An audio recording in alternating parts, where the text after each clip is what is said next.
എസ്തേർ 19 അധ്യായം 1 മുതൽ 32 വരെയുള്ള വാക്യങ്ങൾ.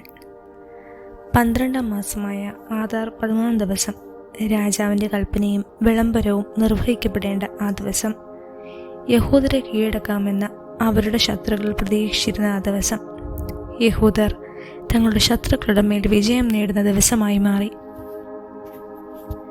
അഹസ്വേരോസിൻ്റെ എല്ലാ പ്രാവശ്യങ്ങളിലും തങ്ങളുടെ നഗരങ്ങളിൽ യഹൂദർ തങ്ങളുടെ നാശം ആഗ്രഹിച്ചിരുന്നവരെ വധിക്കാൻ ഒരുമിച്ചുകൂടി. ആർക്കും അവർക്കെതിരെ നിലകൊള്ളാൻ കഴിഞ്ഞില്ല. കാരണം അവരെക്കുറിച്ചുള്ള ഭയം അത്ര കണ്ട് എല്ലാ ജനതകളെയും ബാധിച്ചിരുന്നു. പ്രാവിശ്യകളിലെ എല്ലാ പ്രഭുക്കന്മാരും ദേശാധിപതികളും നാടുവാഴികളും രാജസേവകന്മാരും യഹൂദരെ സഹായിച്ചു. കാരണം അവർ മൊർദെഖായിയെ ഭയന്നു. മൊർദെഖായി രാജാവിൻ്റെ ഭവനത്തിൽ ഉന്നതനായിരുന്നു. അവൻ്റെ കീർത്തി സകല പ്രാവിശ്യകളിലും വ്യാപിച്ചു. അങ്ങനെ മൊർദെഖായി കൂടുതൽ ശക്തനായി തീർന്നു. യഹൂദർ തങ്ങളുടെ സകല ശത്രുക്കളെയും വാളിനിരയാക്കി നശിപ്പിച്ചു. തങ്ങളെ വെറുത്തിരുന്നവരോട് ഇഷ്ടമുള്ളതെല്ലാം അവർ ചെയ്തു. തലസ്ഥാനമായ സൂസായിൽ മാത്രം യഹൂദർ 500 പേരെ വധിച്ചു. പാർഷാൻ ധാവ, ദാൽഫോൻ, ആസ്പാഥ, മൊറാഥ, അദാലിയ, അരിധാദ, പർമാഷ്ത, അരിസായി, അരിദായി, വൈസാദ എന്നിങ്ങനെ ഹമോദാദയുടെ മകനും യഹൂദരുടെ ശത്രുവുമായ ഹാമാന്റെ 10 പുത്രന്മാരെയും അവർ വധിച്ചു. എന്നാൽ അവർ കവർച്ച നടത്തിയില്ല. തലസ്ഥാനമായ സൂസായിൽ കൊല്ലപ്പെട്ടവരുടെ സംഖ്യ അന്ന് തന്നെ രാജാവിനെ അറിയിച്ചു. രാജാവ് എസ്തേർ രാജ്ഞിയോട് പറഞ്ഞു, തലസ്ഥാനമായ സൂസായിൽ യഹൂദർ 500 പേരെയും കൂടാതെ ഹാമാന്റെ 10 പുത്രന്മാരെയും കൊന്നിട്ടുണ്ട്. അപ്പോൾ രാജാവിൻ്റെ മറ്റ് പ്രാവിശ്യകളിൽ അവർ എന്തു തന്നെ ചെയ്തിരിക്കുകയില്ലേ? ഇനി നിന്റെ അപേക്ഷ എന്താണ്? അത് നിനക്ക് ഞാൻ സാധിച്ചു തരാം. നിന്റെ അടുത്ത ആവശ്യം എന്ത്? അത് നിവർത്തിച്ചു തരാം. എസ്തേർ പറഞ്ഞു, രാജാവിന് ഇഷ്ടമെങ്കിൽ ഇന്നത്തെ വിളംബരമനുസരിച്ച് നാളെയും പ്രവർത്തിക്കാൻ സൂസായിലുള്ള യഹൂദരെ അനുവദിച്ചാലും ഹാമാന്റെ 10 പുത്രന്മാരെയും കഴിവിലേറ്റട്ടെ. അങ്ങനെ ചെയ്യുന്നതിന് രാജാവ് കൽപ്പന നൽകി. സൂസായിൽ ഒരു വിളംബരം പുറപ്പെടുവിക്കുകയും ഹാമാന്റെ 10 പുത്രന്മാരെയും തൂക്കിലിടുകയും ചെയ്തു. സൂസായിലുള്ള യഹൂദർ ആദാർ മാസം 14 ദിവസം ഒരുമിച്ചുകൂടി സൂസായിലെ 300 പേരെ വധിച്ചു. കവർച്ചയൊന്നും നടത്തിയില്ല. രാജാവിൻ്റെ പ്രാവിശ്യങ്ങളിലുണ്ടായിരുന്ന യഹൂദരും തങ്ങളുടെ ജീവനെ രക്ഷിക്കാൻ ഒന്നിച്ചുകൂടി. ശത്രുഭീഷണിയിൽ നിന്ന് അവർ വിമോചനം നേടി. തങ്ങളെ വെറുത്തിരുന്ന 75,000 പേരെ അവർ കൊന്നു. പക്ഷെ അവർ കവർച്ച നടത്തിയില്ല. ഇത് ആദാർ മാസം 13 ദിവസമായിരുന്നു. 14 ദിവസം അവർ വിശ്രമിച്ചു. അത് ഉത്സവത്തിൻ്റെയും സന്തോഷത്തിൻ്റെയും ദിനമായിരുന്നു. എന്നാൽ സൂസായിലെ യഹൂദർ 13ഉം 14ഉം ദിവസങ്ങളിൽ ഒന്നിച്ചുകൂടുകയും 15-ാം ദിവസം വിശ്രമിച്ചുകൊണ്ട് അത് വിരുന്നിൻ്റെയും സന്തോഷത്തിൻ്റെയും ദിനമാക്കുകയും ചെയ്തു.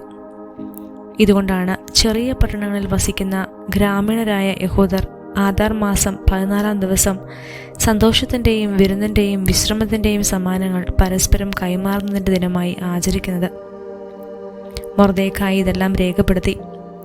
അഹസ്വേരോസ് രാജാവിൻ്റെ സകല പ്രാവിശ്യകളിലുമുള്ള സമീപസ്ഥരും വിദൂരസ്ഥരുമായ സകലർക്കും യഹൂദർക്കും എല്ലാ വർഷവും ആദാർ മാസം 14-ഉം 15-ഉം ദിവസങ്ങൾ ശത്രുക്കളിൽ നിന്നുള്ള മോചനത്തിന് ദിനങ്ങളായും ആ മാസം ദുഃഖം സന്തോഷമായും വിലാപം വിശ്രമമായും തീർന്ന മാസമായും ആചരിക്കണമെന്ന് അവൻ എഴുതി. വിരുന്നിൻ്റെയും സന്തോഷത്തിൻ്റെയും ദിനങ്ങളായി പരസ്പരം സമ്മാനങ്ങളും ദരിദ്രർക്ക് ദാനങ്ങളും കൊടുക്കുന്ന ദിനങ്ങളായി അത് ആചരിക്കണമെന്നും അവൻ എഴുതി. അങ്ങനെ തങ്ങൾ ആരംഭിച്ചതുപോലെയും മൊർദെഖായി എഴുതിയതുപോലെയും യഹൂദർ ആചരിച്ചു തുടങ്ങി. കാരണം അഗാഗിനും ഹമ്മോദാദയുടെ മകനും സകല യഹൂദരുടെയും ശത്രുവുമായ ഹാമാൻ യഹൂദരെ നശിപ്പിക്കാൻ ഗൂഢാലോചന നടത്തുകയും അവരെ തകർത്ത് ഇല്ലാതാക്കാൻ പൂര് അഥവാ നറുക്ക് ഇടുകയും ചെയ്തിരുന്നു. എന്നാൽ എസ്തേർ രാജസന്നിധിയിലെത്തിയപ്പോൾ യഹൂദർക്കെതിരെ ഉണ്ടാക്കിയ അവൻ്റെ ദുഷ്ടമായ ഉപായം അവൻ്റെ തലയിൽ തന്നെ പതിക്കുന്നതിനും അവനെയും അവൻ്റെ മക്കളെയും കഴിവിലേറ്റുന്നതിനു വേണ്ടി രാജാവ് കൽപ്പന എഴുതി കൊടുത്തു. ആകയാൽ പൂര് എന്ന പേരിൽ നിന്ന് അവർ ഈ ദിനങ്ങളെ പൂരിരം എന്ന് വിളിച്ചു.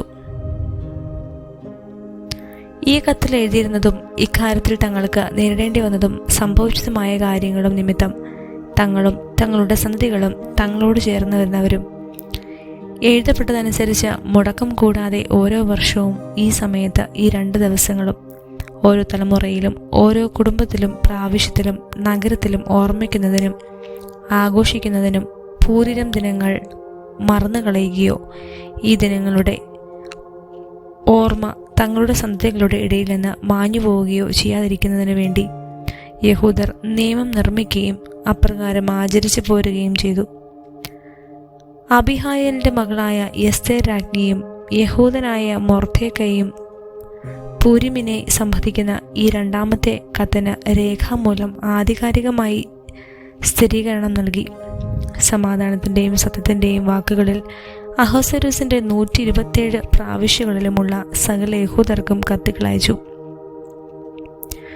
പൂരീമിൻ്റെ ഈ ദിനങ്ങൾ നിശ്ചിത കാലങ്ങളിൽ യഹൂദനായ മൊർദെഖായും എസ്തേർ രാജ്ഞിയും യഹൂദരോട് ആജ്ഞാപിച്ചതുപോലെയും യഹൂദർ തന്നെ തങ്ങൾക്കും തങ്ങളുടെ സന്തതികൾക്കും വേണ്ടി ഉപവാസത്തെയും വിലാപത്തെയും കുറിച്ച് തീരുമാനിച്ചതുപോലെയും ആചരിക്കുന്നതിന് വേണ്ടിയായിരുന്നു അത്. എസ്തേർ രാജ്ഞിയുടെ കൽപ്പന പൂരിമിൻ്റെ ഈ ആചാരങ്ങൾ ക്രമീകരിക്കുകയും അവ രേഖപ്പെടുത്തുകയും ചെയ്തു.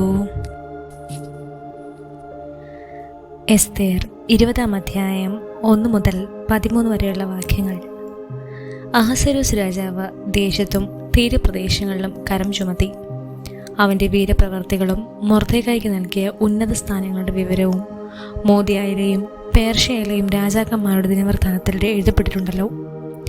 യഹൂദനായ മൊർദെഖായി അഹസ്വേരോസ് രാജാവിന് തൊട്ടടുത്ത് സ്ഥാനമുള്ളവനും യഹൂദരുടെ ഇടയിൽ ഉന്നതനും തൻ്റെ വിപുലമായ സഹോദരഗണത്തിന് സുസമ്മതനുമായിരുന്നു. എന്തെന്നാൽ അവൻ സ്വജനത്തിൻ്റെ ക്ഷേമത്തിനും സമാധാനത്തിനും വേണ്ടി പ്രവർത്തിച്ചു. മൊർദെഖായി പറഞ്ഞു, ഇതെല്ലാം ദൈവത്തിൽ നിന്നാണ് വന്നത്. ഇവയെക്കുറിച്ച് എനിക്കുണ്ടായ സ്വപ്നം ഞാൻ ഓർമ്മിക്കുന്നു. അതിലൊന്നുപോലും സംഭവിക്കാതിരുന്നില്ല. നദിയായി മാറിയ കൊച്ചരുവി, പ്രകാശവും സൂര്യനും സമൃദ്ധിയായ ജലവും ആ നദിയാണ്.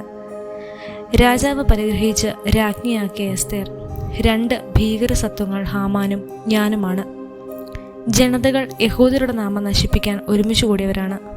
എൻ്റെ ജനമാകട്ടെ ദൈവത്തോട് നിലവിളിക്കുകയും രക്ഷപ്പെടുകയും ചെയ്ത് ഈ ഇസ്രായേലാണ്.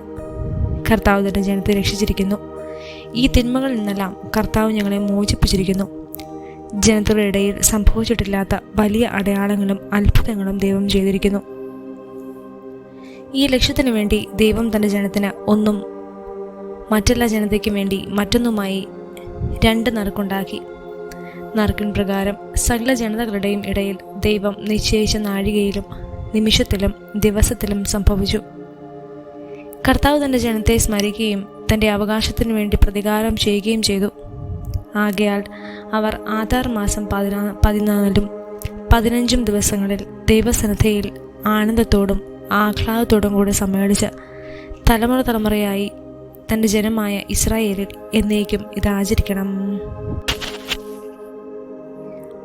എസ്തേർ 21-ാം അധ്യായം 1-ാം വാക്യം. ഡോളമയുടെയും ക്ലെയോപാത്രയുടെയും വാഴ്ചയുടെ 4-ാം വർഷം പുരോഹിതനും ലേവ്യനുമാണെന്ന് അവകാശപ്പെടുന്ന ദൊസിത്തേവൂസും മകൻ ഡോളമയും പുരീമിനെ കുറിച്ചുള്ള മുകളിൽ കൊടുത്ത കത്ത് ഈജിപ്തിലേക്ക് കൊണ്ടുവന്നു. ഈ കത്ത് അകൃത്രിമമാണെന്നും ജെറുസലേം നിവാസിയും ഡോളമിയും മകനുമായ ലിസിമാഖോസ് വിവർത്തനം ചെയ്തതാണെന്നും അവർ പറഞ്ഞു.